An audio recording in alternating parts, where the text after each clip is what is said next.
यह घटना रामायण में एक महत्वपूर्ण प्रसंग है जो भगवान श्री राम की मर्यादा, शक्ति और न्यायप्रिय स्वभाव को दर्शाती है।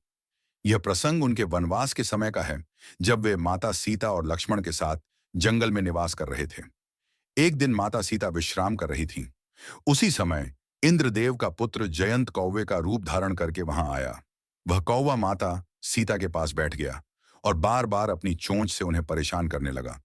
उसने अपनी चोंच से माता सीता के शरीर पर चोट पहुंचाई, जिससे उनका रक्त बहने लगा। माता सीता ने यह कष्ट सहन किया और श्री राम को कुछ नहीं बताया। लेकिन भगवान श्री राम, जो सब कुछ जानने वाले हैं, ने तुरंत स्थिति को समझ लिया। वे माता सीता के इस अनादर को सहन नहीं कर सके।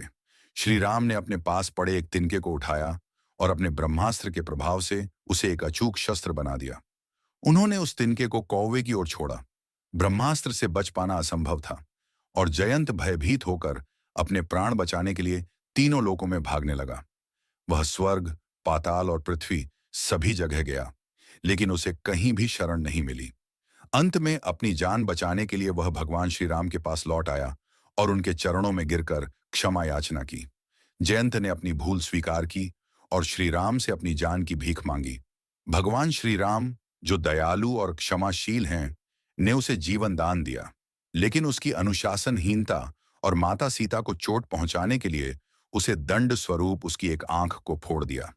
यह भगवान श्री राम का न्याय था, जिसमें उन्होंने जयंत को उसकी गलती का परिणाम सिखाया, लेकिन साथ ही उसकी प्राण रक्षा भी की।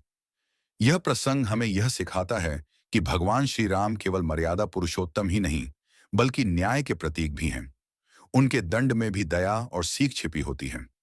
यह कहानी उनके अद्वितीय चरित्र और माता सीता के प्रति उनकी अगाध श्रद्धा को दर्शाती है।